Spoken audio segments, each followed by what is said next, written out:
quite terrifying. Quite terrifying, but that is because he's infected with the Carnage symbiote. The child. Absolutely. Oh, okay. Well, that's just bad parenting.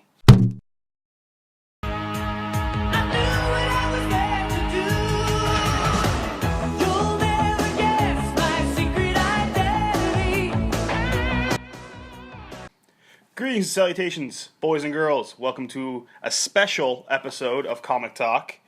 We're going to do things a little differently this week. Hopefully do these a little bit more often with particular events and big issues. We're going to do a deep dive, if you will, into Spider-Man 800. Absolutely. Yeah. Spoiler-filled. Yeah. The whole 9 yards. So if you haven't read this yet, click off. Get away from this video. Run away. It's not to be seen. This is... Go pick up your copy of Spider-Man and come back. Then come back to us. We'll be here getting into the nitty-gritty of Spider-Man 800. But before we get going, just a little bit of housekeeping. Make sure that you like and subscribe to our channel. That would help us out a lot. It's encouraging to see the feedback that we get from you guys. So if you'd like something a little different, if you have a critique, leave it in the comment, and we're in there all the time, and we will see it. So make sure you like and subscribe, even share the video, so that we can spoil Spider-Man 800 for everybody else. For everybody, yeah. For everybody. Absolutely. Jeff has a real knack for getting into spoilers. So, with that being said, let's just dive right into it. Absolutely. Alrighty, Absolutely. So, Jeff, what'd you think? You know, I watched a few videos on this, and I have to say I agree with most of the videos. This is what Dan Slott's going to be remembered for, right? Yeah. This is a masterpiece, right? Yeah, well, that's the consensus that's kind of going around right now. The internet, the comic book community is kind of on fire right now with this comic because it's being hailed as you said, a masterpiece. Absolutely. And the nice thing about it is it's 80 pages. It's 80 pages of goodness. So there's a lot of story in here. Absolutely. Absolutely. So like I said yesterday, yeah. Most stories are 6 issues long. Yeah. Up to this point, we've got parts 1, 2, and 3. So you're halfway through. This is the conclusion to the story. Okay. So this takes, parts 4, 5, 6, and the epilogue, and jams it all into this book. One fine pieces of paper. Absolutely. Coming to life right before your eyes. So they're in some trouble. Yeah, you're immediately like, whoa, what? Whoa. Yeah. They're in trouble. So like I'm aware of the Red Goblin. Yep. That was the big thing and the big reveal. I believe in 798 was that the big reveal. Yeah. So it's a really cool story, especially for someone who hasn't been reading this, and then you see the headlines of, because like from an outsider's perspective, I'm not super into. Because I just haven't seen it yet or read the stories, I'm not into all these other versions of Spider-Man and that portion Absolutely. of it, right? So when I see Cletus Cassidy and Norman Osborn together as one big bad, I'm like, whoa, that's pretty cool. So for someone like me to take a look at that and go, wow, that's pretty awesome. I can only imagine as a diehard getting in there each and every week how special that was to get 2 classic villains. Absolutely. Brought together. As an all new, right? Like yeah. This was a combination. This wasn't just, the Green Goblin wearing the Carnage suit. This was an entirely new entity, right? And that's the thing that I kind of like about it as well, because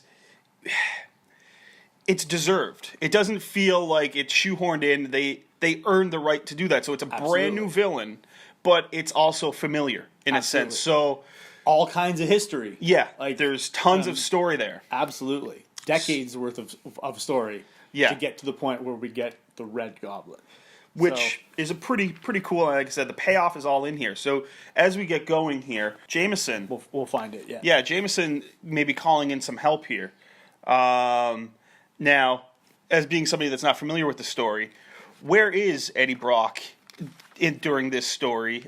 We know that he comes to the aid. Absolutely. But during this whole thing, what is Eddie Brock up to? He's the Venom? Is he in his own series right now? he is in his own series. This actually happens before Venom's relaunch, which is already out. Okay. So a little bit of a time discrepancy there. If you've already read Venom #1, you're ahead of this part of the story. So this is Eddie Brock and the symbiote back together. Yep. The symbiote has just left Flash Thompson. We didn't know why, right? It was explained in the story as it went, but we didn't know at first what had happened. But to roll it all together kind of quickly for you, Eddie Brock gets the Venom symbiote back. They decide that they're going to work together. For the first time, we're hearing the symbiote side of kind of the conversations. Yeah. So we're knowing that the symbiote is trying to be good, right? It's learned from Flash Thompson how to be a hero. It wants to be that hero. Flash agrees, yes, we can be good together. That leads to some pretty interesting storytelling as well, because Venom always being a favorite and the anti-hero is kind of what launched him into popularity to begin with. Yep. So to lean into that and really go with he's trying to be a hero, the actual symbiote itself. Yes. So Eddie Brock comes to help Peter in this Absolutely. issue early on. And well, what not necessarily help Peter, to help Mary Jane. Mary Jane, see? It's all for the girl. Absolutely. Always for the woman. Always right? for the woman. So he's reluctantly helping Peter just to suffice a need of helping Mary Jane, because she's in some trouble. Because the Red Goblin, he gave some hints to Peter. Well, not hints, just flat out told him, I'm going to start killing people you love. Absolutely. So that brings us up to the point where Venom is injected into the story. Yeah.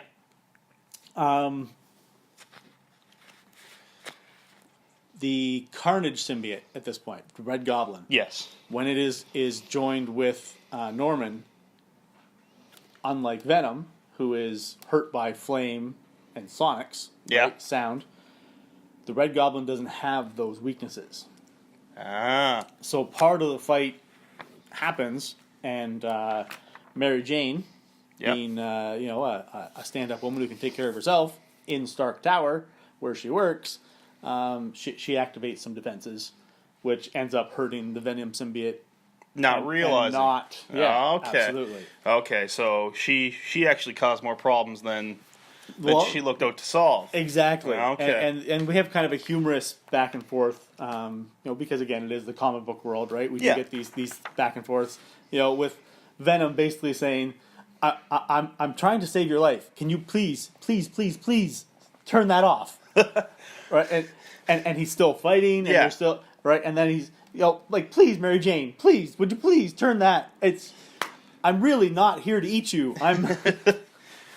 Well, I mean, we can't blame her for thinking the worst, right? She's had some history with Venom, there's some right? history there, so I don't blame her, all right? Nope, but it does give that kind of humorous, where literally Venom has his back to her and is fighting. Yeah. And she's figuratively, literally, I don't know how you want to say that, but she's shooting him in the back. Awesome. Repeatedly and continuously. But yes. So anyway, that kind of introduction leads to a really important part of the story later on. Okay. The book kind of skips, of course, trying to build that narrative, right? It skips back to Superior Octopus. Okay. Which is Doc Ock. Yep. But he's got that Superior moniker to his name now. Now, with that being said, Yep. Deviate a little bit here. How is the pacing? Because you said there is some jumping around. It is an 80-page book, so Absolutely. Is it seamless? So it's not. I wouldn't say that it's seamless. Okay. Because it does jump back and forth a bit, right? Like, as you can see, the page you're on there. Yeah. Right. If you flip back, right, we're in the middle of a Venom Carnage fight, and then we're here in Aunt May's apartment. Aunt May, right? Yeah, lovely. So, lovely woman. however, it works. Okay. Because there is so much going on. Read through this. Like, You didn't even think of that, so yeah, it just okay. It wasn't a conscious thought to go like, oh, hey, we're in an eight-man apartment now. Yeah, it seems there's a Because lot quite of literally, pros yeah, that you just not necessarily that they need to be forgiven, but you understand that this is just boom, boom, boom, boom, boom. because it's And- happening at the same time. Okay. Absolutely. Lovely, lovely. So I am now all over the place in this book. No, I mean, let's Flip back a little bit. We're getting the goblin fight with Mary Jane, a little bit of humor interjected, which isn't over the top humor. Okay. So it doesn't take away from, like, you're not like, oh, yeah, that's a funny good one. Yeah, right? It's just that, yeah, I understand what's happening. their personalities. Absolutely. Yeah, and that's what's funny. Not necessarily what they're. And it's their personalities that Dan has built up over. What did he write the book for? A decade? Yeah. You know, 10 years.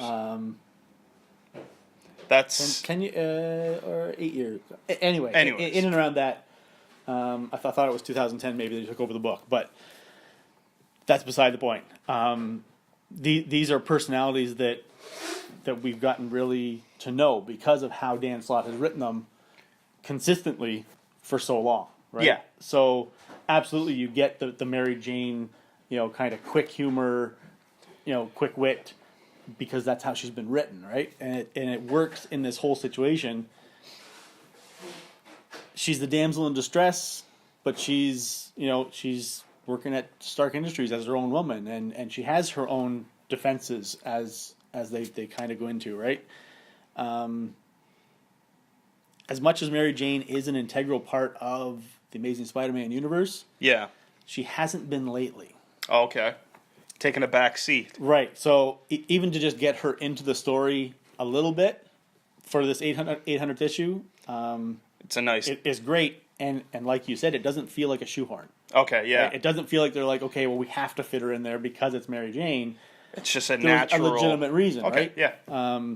The Red Goblin knows who Peter is, knows Peter's family and who he cares about, and he, like you said, he flat out says, "I'm going to get her.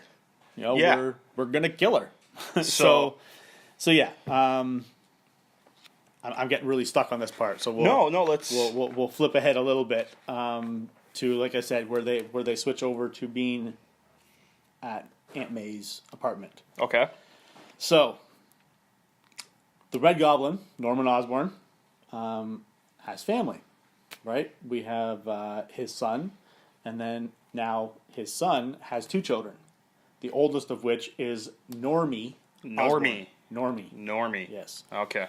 Because everyone can't be Norman, I guess. No, well, I mean that's understandable. I'm glad they've kind of Differentiate. yeah between Normie and Norman. So I don't know. No, Normie is the only part of this whole story that bothers me. okay. And Just not the name character. bothers me. Yeah, not the character. Normie. Just the name. Yeah.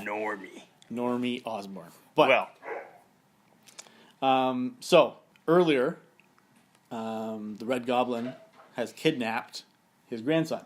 okay. We didn't know what happened, right? There was no mention at all in the first almost comic book thickness of book Yeah. where he had taken the kid. Turns out he had reverted to his Norman Osborn appearance, Okay. and he had dropped the boy off with Aunt May.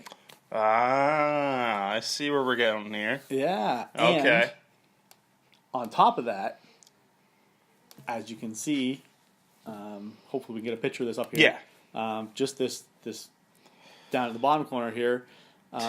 Quite terrifying. Quite terrifying, but that is because he's infected with the Carnage symbiote. The child. Absolutely. Okay. Well, that's just bad parenting. That's just Grandparenting. like what? Someone's losing custody. Like. Yeah. Well, the parents are actively looking for him in the story. Okay. Right? So there is a lot going on that part of the story as well. If you think about what's going on, right? But back to the point, the kid ends up infected with the Carnage symbiote on purpose. Yeah. Which is why the Red Goblin, or Norman Osborn, dropped the child off with Aunt May, because again, he's telling Peter, directly, no hints, no maybe we're gonna kill your Aunt May. Brings up our second anti-hero type character. Well, this one, from the outside, this one kind of surprised me, actually, because I don't know if this was kind of foreshadowed, what the deal is story-wise, but when I read this, I was like, oh, wow, like, that's not what I expected. We're going to have to pause for just a minute. We have a delivery. So, tell me, like I was just saying, from an outsider's perspective, this was a pretty cool moment. Absolutely. So, story-wise, this is the Dr. Octopus who had taken over Peter's body. Okay. I do remember that, actually. To be the superior Spider-Man. Yeah. Right? He was going to prove that with his intellect and his knowledge that he could be a superior or a better Peter Parker. Better Spider-Man. So this Doc Ock has all the memories of being Peter Parker and having Parker's memories keep surfacing. Right? Okay. Even though it's Dr. Octopus in Peter's body, Peter's kind of still in the background there, and he keeps pushing his memories into Octavius. Okay. Right? Kind of altering Dr. Ock's personality. Yeah. So when Doc Ock was going to say stop crime, and was going to go and do his Dr. Octopus way, Peter would interject a memory, right? And you kind of get that interlude moment where Doc Ock then goes, oh, wait a minute, with great power comes great responsibility. Oh, okay. Right. All right. Yeah. So this is still Dr. Octopus. Okay. It's still the evil mad genius. However, he's had Parker's memories. Peter's in his head a bit. Around, okay. And he absolutely adores Aunt May. Like, what an adorable character she is. Well, Dr. Octopus before, yeah, would have interactions with Aunt May, yeah. right? He liked her. He dated her at one point, yeah. If memory serves. But this is a step a little farther, right? This is his Aunt May, right? He has that strong connection from his time with Peter that this is his family. So no matter what problem he has with Parker, he's going to be there for May. Protect Aunt May. So there's a kind of an overarching theme here that I'm kind of starting to put together. So Eddie Brock isn't helping necessarily Spider-Man. He's helping Mary Jane. Absolutely. Doc Ock coming forward is helping Aunt May. Absolutely. Not necessarily Peter Parker. Absolutely. They can still hate Parker. Okay. So, and that's actually a really cool way to look at it through story perspective, because the people around him have built these relationships with these people that have all been trying to hurt Peter. Yep. And that it's helping them in the long run here, because now and this is something that Dan Slott, Michael Bendis, all these great writers do is this isn't just a comic book anymore, right? This is about complex interpersonal relationships. Yeah, there's definitely like a story here that's more deep, over everything. That's over everything, right? And it feels a little earned. So when Normie comes and he's going to kill Aunt May, of course, superior Doc Ock. Of course, Doc Ock will be there to help. Well, one or the other, right? Yeah. You expect as a story, Peter's going to save his Aunt May. Yeah. Right? Well, this is a step in for Peter, right? Yeah. Just the whole thing.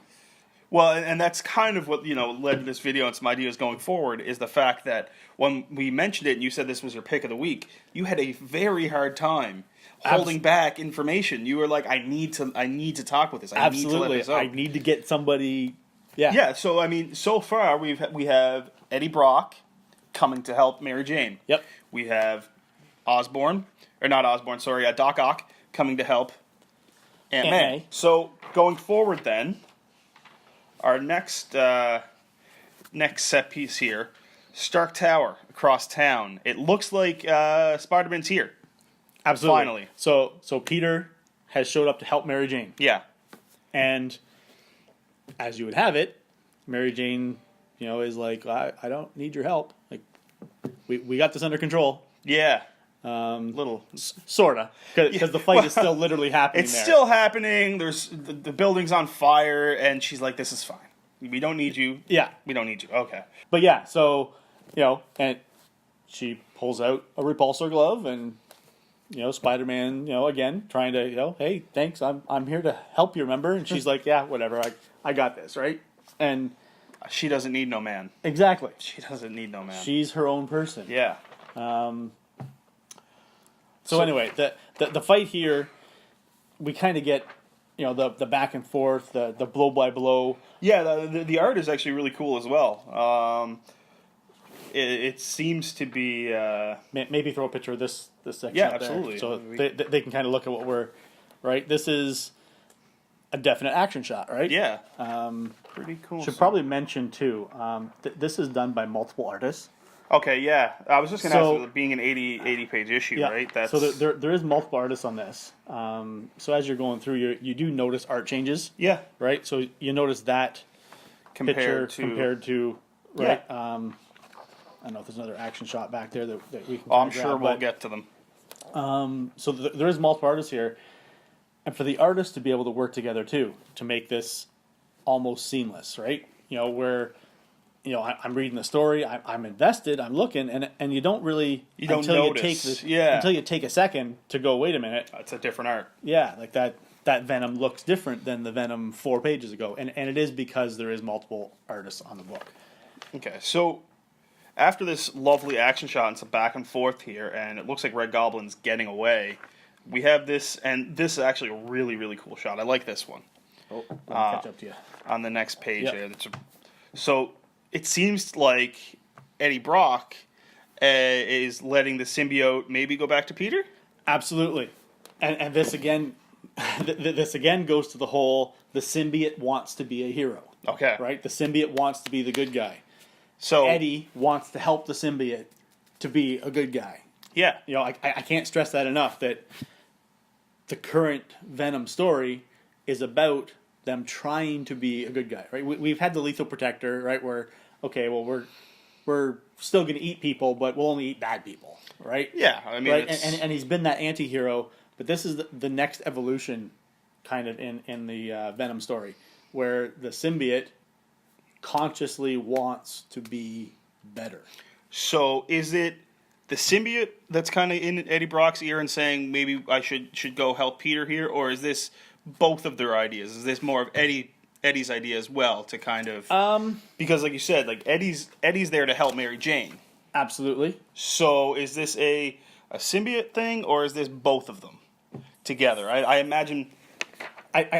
My impression is from reading through Yeah. it the couple times that I have is that it's just kind of a consensus Thing. But now that you're pointing that out, it doesn't really, because at this point we're not hearing the symbiote side. Yeah. So it does. It appears as though maybe Eddie is giving up the symbiote, but my thought process didn't go there because of the extra story that I do know. With the backstory. But yeah, as just reading through it, it would appear as if Eddie is giving the symbiote up. Now, I kind of wish they had spent a little bit more time on this, given it a few more panels. I know yeah, it's tough, right? There's a lot of things going on in this story, because this is a monumentous moment for the entire Spider franchise, right? Yeah. This is not Back in Black. This is not Spider-Man putting on a black suit and saying, "Hey, I'm being a little bit darker here. I'm doing A little this." edgier. Yeah, this is actually Legitimately the symbiote coming back to Peter. Yeah. So yeah, I wish they had delved in a little bit more here. I wish maybe they had involved the Venom maybe writing team a little bit more, Yeah. because I would love to know what the symbiote's thinking at this The point, thoughts right? of the symbiote, yeah. And who knows? I mean, if it is a continuation in the Venom series, we may get to a point where that's A explored a flashback little or bit. something, Absolutely, yeah, something. And then finally, next page. Yep. Pretty cool. That's, yeah.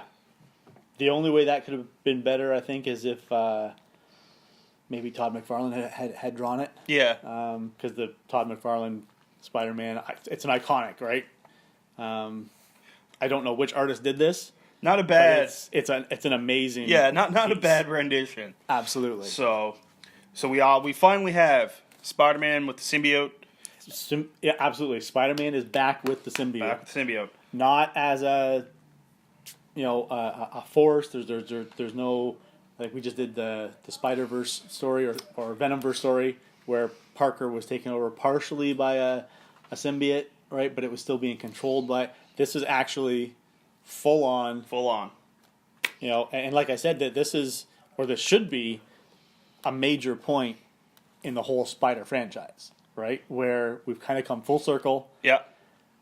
The symbiote who has resented Parker for rejecting it, however this has happened, has come back. Well, so the symbiote's okay with it. Yep. Eddie was okay with it. And Peter was okay with it, right? So this is... It's a pretty cool storytelling. Yeah, it's only 3 pages. Yeah, it's very short. But very short. It's an iconic moment in the whole Spider franchise. Will we see more of this? There's the Venom story has like I said kind of gone ahead of this. Yeah. So the Venom story is showing us that there's more symbiotes on the planet. That there's all kinds of stuff going on, kind of behind the scenes. Yep. So who knows if we'll come back to this? But as absolutely. The end of a story here, coming full circle after all this time, again, definitely deserved, well warranted. Absolutely. So now we move on to, it says here, Columbia University Medical Center, where it looks like some of the other heroes are in dire straits here. Some of our heroes from the first part, Yeah. they're finally getting some help. Yeah. The important part on this is Agent Venom. Yep. Agent Venom, who very recently was Venom, he's Agent Anti-Venom right now. Oh, okay. Before he was Agent Venom, right? He was bonded with the suit. That's Flash Thompson, who now has the opposite of the Venom symbiote. It's a life-giving symbiote. So he's like a triage, right? Kind of using everything he can to try and pretty keep cool. I as didn't many... know about him. I didn't know about him at all, actually. So that's He's actually the second Anti-Venom. okay. And Brock was the first one. But it's in comic terms, when the symbiote leaves, it leaves a little bit of itself behind. In certain individuals, that will turn into kind of a cure for symbiotes. Okay. So when Anti-Venom touches Venom, it physically hurts Venom. Right? He is the opposite. The opposite. Now, so he's giving some help there, and then moving on. What is on his head? Not being familiar with this story. That's Jameson, right? That is Jameson. That is Jameson. Yep. And He's still trying to help Parker. Still trying to help Parker. And what is on his head? Which again, for those of you who maybe haven't been in the Spider-Verse for a while, yes, I did say that Jameson is trying to help Parker. Parker. Absolutely. Okay. He knows that Parker is Spider-Man. Which... Right? This is, again, an evolution that has come. Right? So, no more screaming, Parker, or that we got to, get Spider-Man on the front page, Spider-Man's, robbing old ladies' purses, and right now he's Jameson, who is on the phone helping Peter, who he knows is Spider-Man. Okay. Right? So it's a very, very different situation. Yeah. Right? Again. Right. These things have been built up. Absolutely. But you ask what's on his head. In order to answer that, you have to flip a couple pages. Okay, we'll get to it. We'll get to it. Absolutely. So he's calling Peter, letting him know there's some help, and then we got back to Aunt May's place here with the fight between Normie and they what do you call himself? The Child Gob? The Goblin Child? I believe that's what he went by here. I noticed it there. Yes, call me the Goblin Child. There we go. The Goblin Child. The Goblin Child. We get more of Doc Ock and the Goblin Child at Aunt May's house. Absolutely. Not really a fight. It's literally more of a, the adult, Yep. in this case being Doc Ock, continuously putting the child down, right? Just Swatting sit, it. Okay. stay. No, you can't. No, we're not going to play, right? However, it's in superhero world, so, chairs are getting broken and... Yeah. No, I mean, that kind of makes sense. And then as I flip to the next page here, I see what you were talking about. My question has been answered. Absolutely. So- That is a spider slayer. Spider Slayer, folks. It's a spider slayer. That is a spider slayer. So, back to the time when Jameson would do whatever he could to get at the Spider-Man. This is a spider slayer. Now he's using it for good. Now he's using it to help Parker. Okay. Alrighty. So he's here to help. And we get some more... Seems like some more action. A little bit more action. Yeah, the child Goblin Child. Well, and of course, the standard confusion, right? The spider slayer shows up and sees Dr. Octopus. Okay. Okay, well, now I've got two bad guys to deal with. Yeah. However, from the other way around, it looks like, oh no, the Spider Slayer showed up. Now I have to deal with the Goblin Child and the Spider Slayer, right? So there's some confusion. A little bit of confusion going on. Okay. So then we have Spider-Man, and it seems like he is coming to the rescue here a little bit. No, this is separate. This is the Red Goblin. This is... This is the same place. Okay, the same place. Sorry. They're coming up. Oh, Peter's yes, chasing. yes. Peter's chasing the Red Goblin to Aunt May's. Okay. Right. He doesn't. He's not the first one there. Obviously. Obviously, there's. It seems to be the theme, right? He's going He's to a these step places. behind. He's a step behind. That's, Absolutely. So there may be a little bit of a payoff as we get forward here. We Well- go forward. Yeah. Absolutely. Yeah. So we see Peter, and sees that Jameson's helping. Well, by the time he shows up, right, the Spider Slayer's there. Now, you say helping, but Peter crushes the Spider Slayer with his heel. Oh, so there's still a little bit of resentment there. A little bit, Okay. right? Like, kind of stay out of my business. Yeah. Maybe feeling a little bit. But anyway, Yep. Let's move on. we do. We move on to Aunt May, Otto Octavius, Spear Spider or the Spear Octopus, and we kind of see what the Goblin has done. Right, the Goblin has shot them both.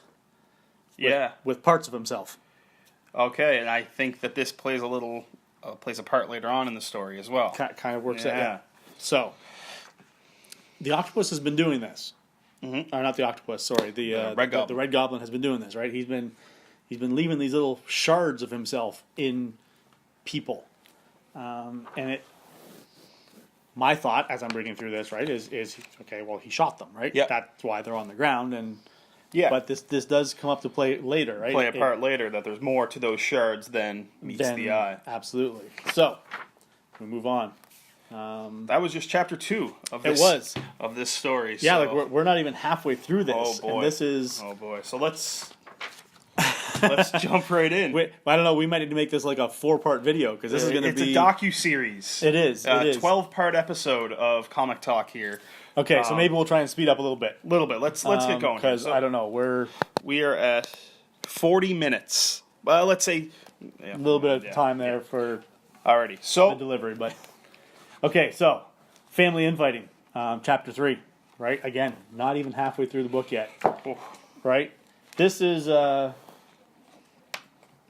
more story than action.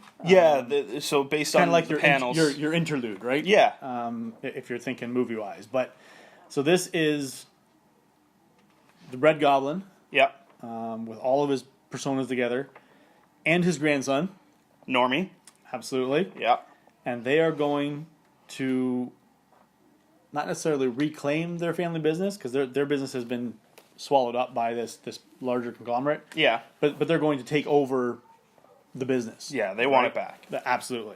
And of course, things don't go quite right. Yeah, I mean, And Norman Jr. shows up. okay. So we end up with... Now, Norman Jr., is that Harry? Sorry, Harry. Harry, okay. Harry, yeah. All right, a little confusion. There we go. It's all good. It's all good. So Harry shows up with a Goblin glider, Yep. right? With a bunch of generic robots kind of in the background there. Yeah, they're those robots. I'm not the biggest fan of those. They're Yeah. kind of, but I mean, nitpicking, right? Absolutely. Got to find something wrong with the Yeah, book. absolutely. So this is Harry confronting his dad. We'll just ignore that. This is Harry confronting his dad to get his kid back, right? So Yeah. this is not the superhero story now. This is the give my kid back story, right? So this is More of a character, like, character development. Absolutely. Yep. This has nothing to do with Spider-Man, yeah, right? This is a family issue. family issue. And as we go on, and they more or less say that in the story, right? Yeah. Basically, okay, Dad, you always wanted me to, to stand up to you, so Here it is. here it is. And not only am I going to stand up to you, I'm taking my boy back, and if we happen to destroy you with these 40 robots I brought with me, Process, then so be it. yeah.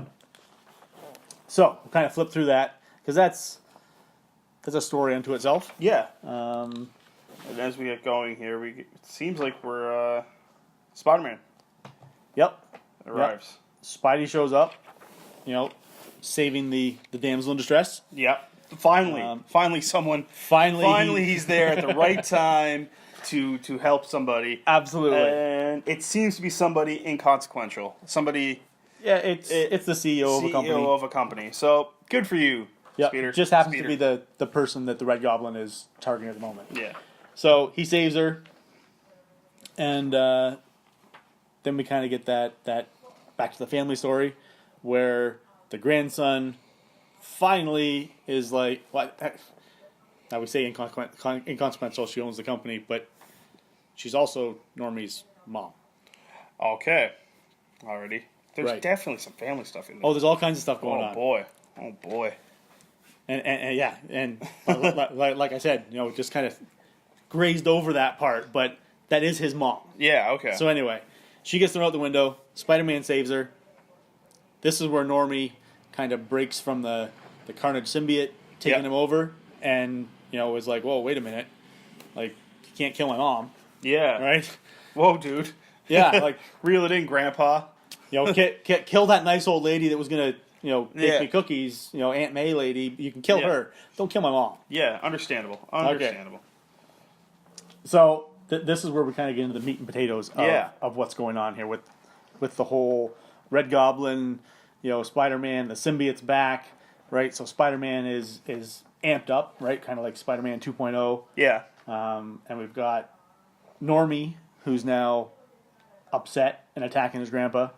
We've got Harry, who's there with the Goblin tech, Yep. right? And he's taking on the Red Goblin. So again, finally we're at a point yeah.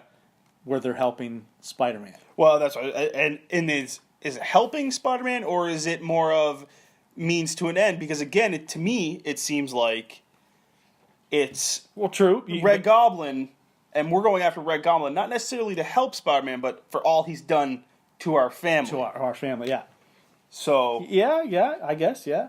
that's kind of my takeaway, especially if I want to draw these dots that I've been doing throughout the entire book so far.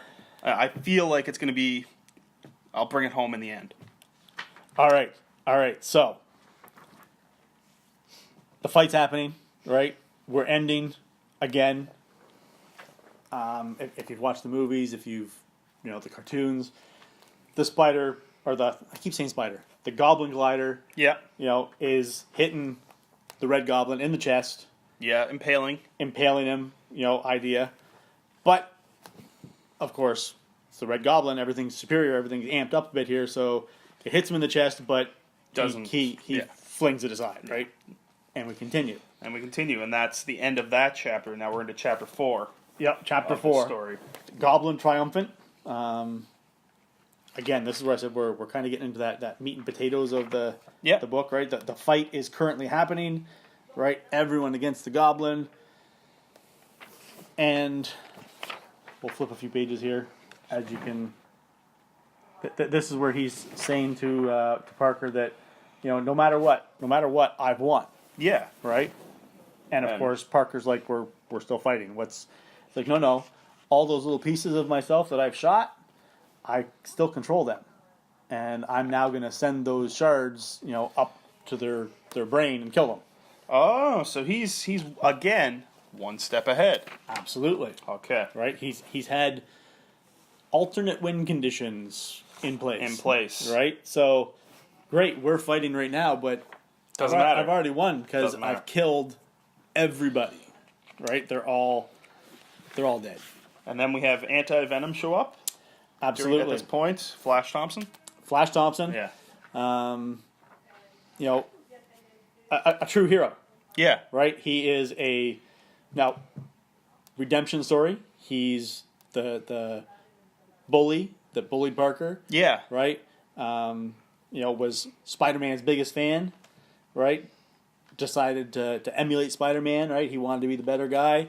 He ended up joining the military. He's a high-ranked military official, war hero. Lost his legs at war. Was discharged because of that disability. Bonded with the Venom suit, right? And off to the races we went. Off to the races. Redeemed the Venom suit, right? So now the Venom suit wants to be better because of Flash Thompson. Flash Thompson is now anti-Venom. His entire power is the opposite of symbiote. He helps people. Right? So he shows up. Perfect timing. Yep. Right? As Parker's like, oh no, oh my god, like everyone's dead. And Flash is like, no, I've got all those Carnage pieces right here because I've used my power. True hero. Absolutely. True hero. Right? All this time, right, every time he uses his power, he's hurting himself. Okay. The ultimate sacrifice. The ultimate sacrifice, absolutely. And this is the part, I guess, that got me in the whole book. Okay. Right?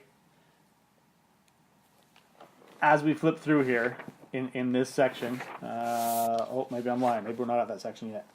Okay, so I'm skipping ahead in the book. You're getting excited. I am, because, and I'm actually going to skip ahead, because the next part here is literally just the fight, right? This is the fight of the book. But yeah, right here, we have Agent Anti-Venom, I should say. Yep. The Flash Thompson and Spider-Man having their heart-to-heart, right? Thompson's hurt, he's down, and he dies. He dies. So the suit can't save him. The anti-venom suit is all used up. He taxed it too much, and on this page we lose Flash Thompson. And again, it's one of those moments that I think should have been more kind of felt out in the book. Yeah. So right? Because this is a character who's been there since day one with Spider-Man, right?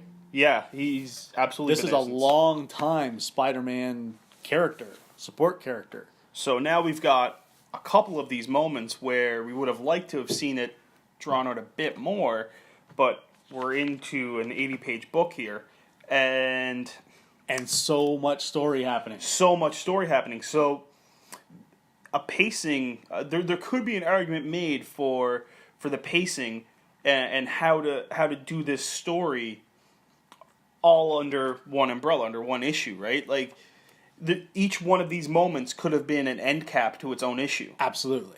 And we're getting them right here. Yep.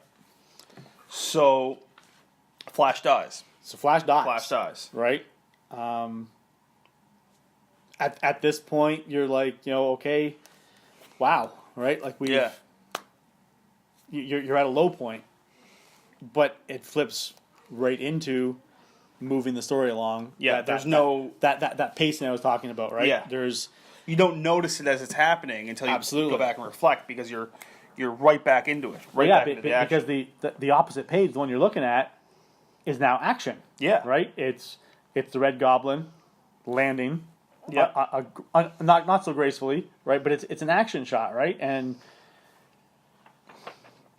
the two, I don't know, do you call it juxtaposition? Yeah. Right. So you're down, right? We've got 6 panels of kind of somber. Yeah.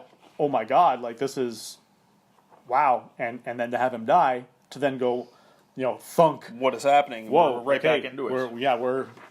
We're moving this right along. Yeah. There's no time to stop, right?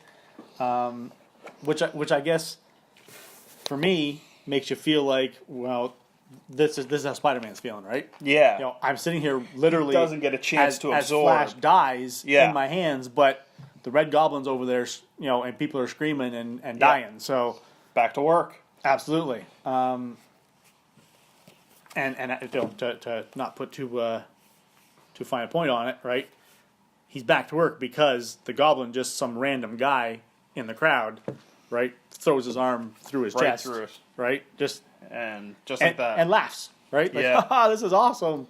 So here we go, Spidey in the suit, right, black suit Spidey, Yep. heading on down again, right? We're back into the fight, and the Goblin not caring, I finally figured it out, Peter. I don't have to go after your family because you care about everybody. Everybody. So he just starts letting off goblin bombs, right? You're in Central Park or wherever they are. Yeah, it seems like they're at Times Square. Times Square. Yeah. And he's just going to start Yep. killing people. I know how to beat you now, Spider-Man, because you don't just care about your family.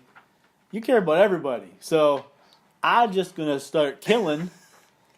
Yeah, Red Goblin's a man on a mission. Yeah. He's a man on a mission to really tear down Peter Parker and Spider-Man. Absolutely. He just wants Parker to crumble. Yeah. Right?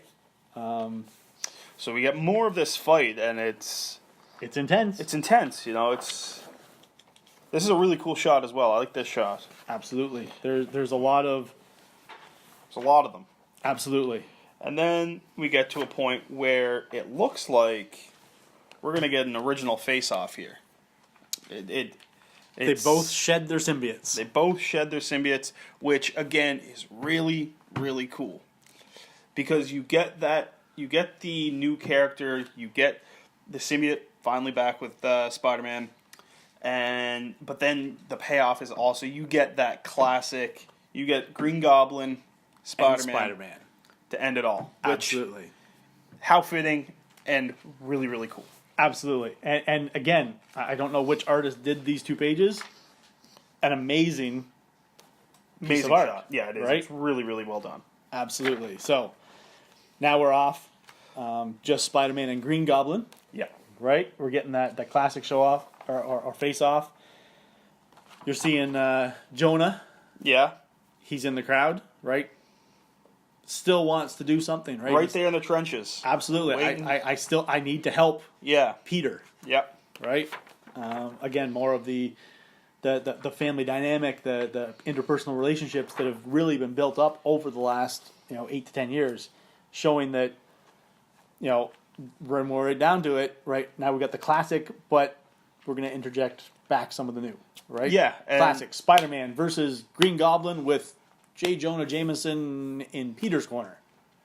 Yeah. Right? That's, So again, full circle. Absolutely. So we have some really cool panels here where it's Spider-Man really putting the beating to the Green Goblin, while also in the background here we have some different images of things that were important to Peter. Absolutely. Looks like, yeah. Peter's history. Yeah. All the things we've seen, right? The Uncle Ben. I can't think what that one is off the top of my head. But all the people that have been in his background, right? That have been affected in his life, affected by this. From Gwen Stacy to Mary Jane, right? All of these people. Yeah. And finally, the last one here is your agent Anti-Venom, Flash. Flash Thompson. Flash Thompson, who had just died. Who literally, yes, who just died. So we're getting a climax here of some fighting. Absolutely, and an epic fight again. Yeah. Right. You know, we're including that. You know, we're throwing. I don't know what that is. Part of a vehicle, right? Flaming, right? This is an epic fight. Really cool. Absolutely. Really cool. You know, it's taken everything out of both of them. And here comes Jameson. Here comes Jameson. He's going to help Peter. Right. This Yep. is too much. Enough's enough. Jameson. He's fought his way through the crowds. He's standing there. Peter's on one side. Norman's on the other side. Jameson's got his gun. He's going to end it. Yeah. He says, I have to end it. I have to end it. This is it. Yep. And Peter, being the hero that he is, jumps in front of the bullet. Well, what a way to kind of cement the legacy of Peter Parker and Spider-Man. Like this is the end of this particular story. Like that's a pretty cool way. Absolutely. Well, and there's a lot of ways this could have went, right? Yeah. As you're reading through and you finally flip that page, you know, did the symbiote save Osborn? Did Yeah. Right, what? There's a lot of things that could have happened. Could have right? happened. But And yeah, of course it was Peter. but it was Peter. Yeah. The symbiotes aren't in the picture. Yep. And you kind of wonder, like, what's going on, right? Like the symbiotes, they're right there, Yeah. and they have the healing abilities, right? But So there's the end of it, and then we get into a yeah, little that's- epilogue here. That is literally the end, right? Peter saves the Green Goblin. Jonah is beside himself. Like, Yeah. I don't want, and it just kind of stops there, right? And then this is days later. Yeah. Right? Yeah. So we get a little bit of an epilogue here. It looks like We do. Quite a bit of an epilogue, actually. Yeah, there's because it starts out, you're at penitentiary, Yep. or criminally insane, whatever you want to call that, but for lack of a better word, penitentiary.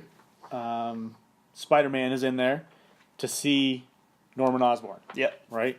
Is Norman going to blow his identity? Is he? And we figure out in no uncertain terms that he has gone insane. Yeah, I saw. It seems like Norman Osborn now taken.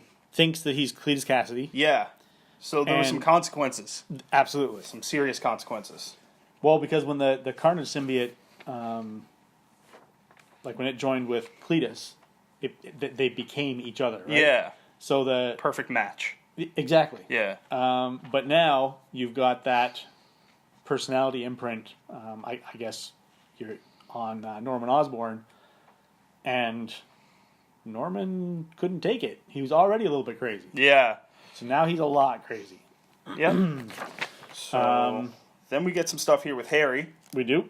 and it looks like he's taking out the symbiote from Trying to take the symbiote out of his kid, out of his kid. and There's some foreshadowing there that it may not have worked. I that what that is? would say that's not so much foreshadowing as it didn't work. Yeah. There's. Yeah, the symbiote is still alive. They didn't get it all. They didn't get it all. Absolutely. So now we are at Flash Thompson's funeral. Yep. So Flash does get his few pages to kind of say goodbye. Yep. And this is really, I don't know, like this is how a hero dies, right? A hero doesn't die, with cheers or screams or cries. The hero dies quietly. Yeah, it's a very Right? solemn. It's very and they're conveying the funeral here like excellently. Like there's nothing in the backgrounds. They're just the pictures, and it's really really well done. very muted, very Yeah. very this is This is a funeral. a remembrance to Flash, and Peter gets up to speak, and doesn't say exactly what you would expect. He kind of stands up and says, "Yeah, Flash was a bully. Yeah. Flash was not, the perfect guy." Which I guess in hindsight, you kind of see those things in movies happen all the time, right? But Yeah, well, he's letting people know that, you know, Flash is something to strive towards, because being a bully, not being a great guy, there's always redemption. absolutely. And that's kind of what he's hammering home here. And again, a few more pages. I'm kind of glad they did touch back on the Flash's death Gave part. it a little bit more closure. Yep. And then we're off to Jameson. Yep. Again, knowing that Peter is Spider-Man, right? They hear a siren, and Jameson looks at Peter and is basically like why aren't you running? You should be going. Should be gone. So, and off Peter goes, right? Perfect. And that's a pretty cool shot. we get the end stamp there that kind of finalizes that this is this is it. This is it. This is Dan Slott's last Spider-Man.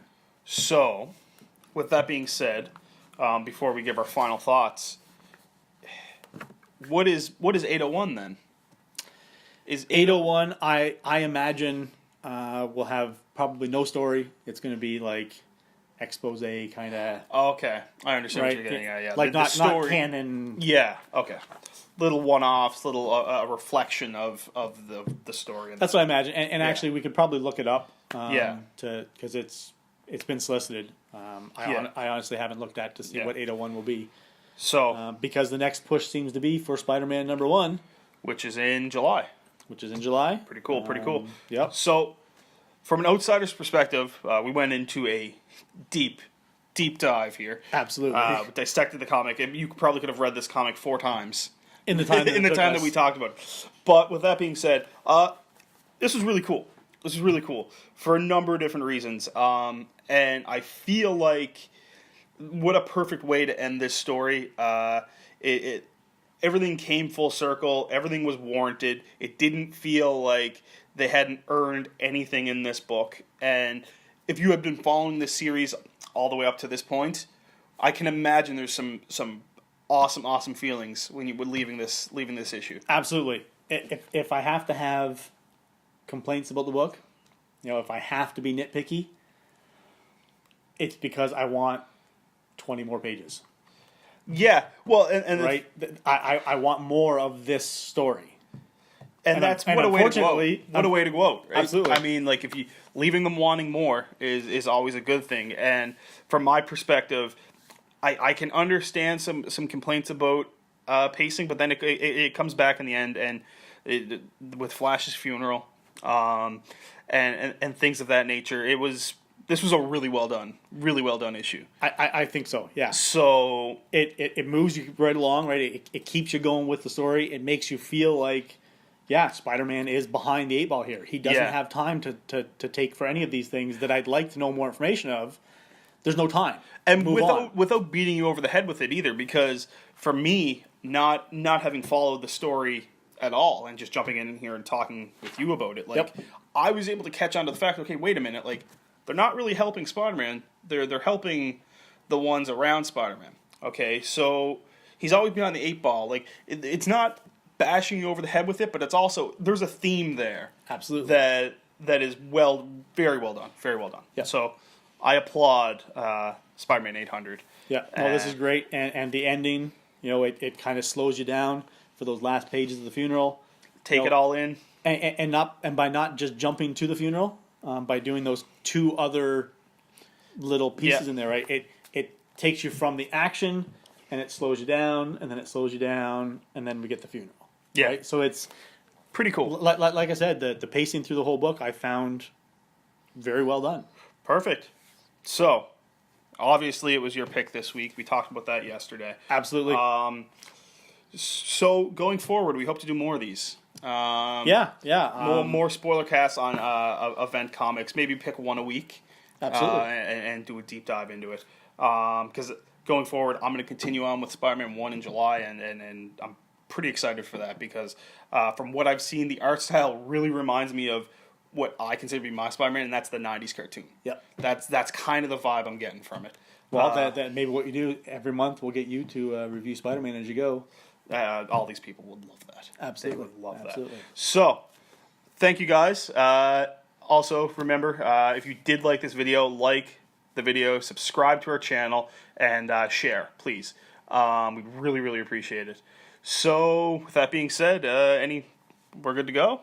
I think we're good to go. We're good to go after about an hour into it. Absolutely, and I've still got more to talk about. So come on into the shop. We'll talk about Spider-Man. He will never stop talking. Okay, guys, enjoy your day.